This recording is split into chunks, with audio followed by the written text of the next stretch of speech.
So, guys, IRCC is finally almost ready to launch its new platform, and honestly, the platform does look promising. It is definitely transparent, more informative, and appears to solve a lot of issues which IRCC has been, facing for quite a longer time. We were recently at the NCIC, and we did get a very deep glimpse of the new portal, and in this video today we will be talking all the information that is available out there with regards to this new portal that will be used by the public out at large in the coming times. Guys, if you are interested in moving to Canada, then you should be watching this video till the end, because you might just end up using this portal in the coming times. I'll see you on the other side.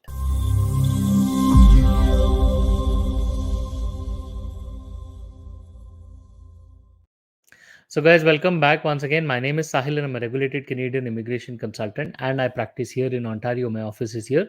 If you have to get in touch with me, my number is on the screen, and the details are there in the description box. More than happy to connect with you.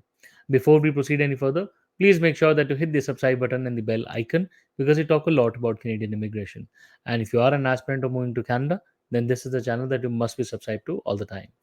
So, guys, we are talking about the new portal that is about to be launched or near completion with regards to the applications that will be submitted by a lot of people. So, first of all, the last couple of years, especially around COVID and afterwards also, IRCC did launch a couple of new portals. And if you remember, there was a very specific TRV related portal, like where people could do temporary residence applications, which was launched a couple of years ago. It was a cause of a lot of controversy, because people apparently thought that going through the new portal would make the files more faster, and then ultimately people ended up using the previous portal, the GCG, again. Then there was a special portal launched for the PR applications and the PRTD applications as well, which apparently is also one of the portals that you would want to use for um, your PNP based non-express entry applications, or any other non-express entry applications.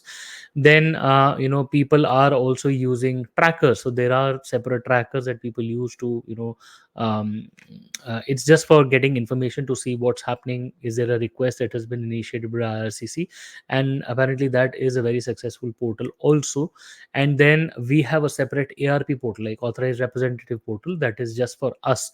And then all the other portals that I just mentioned, they have the authorized representative versions of themselves again. So basically, IRCC has now ended up creating a couple of portals, and not to forget the IRB, where the My Case portal. Then there is a portal for LMIA, the online portal as well. Then the Job Bank as well. So couple of portals here and there.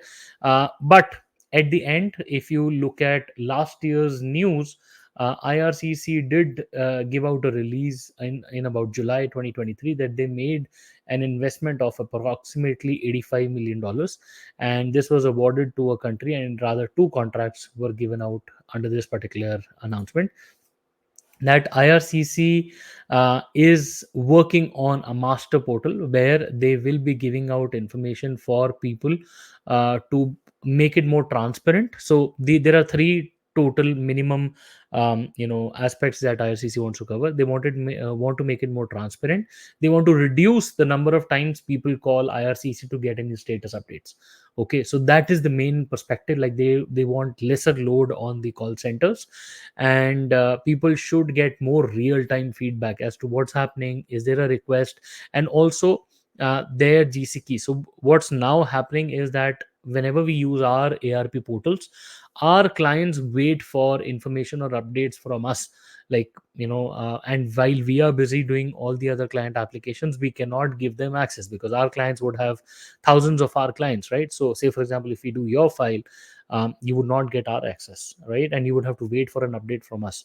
So IRCC has eventually ended up fixing all of these issues, and we did get a very deep look at the whole portal. IRCC officials were there, and at the NCIC last week, so we did get a look at that.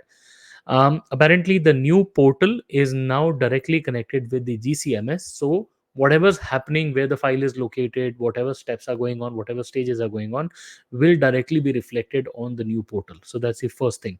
So the transparency gets taken care of. Any web forms, any new communication gets updated on the new portal in approximately 24 hours. So that is update.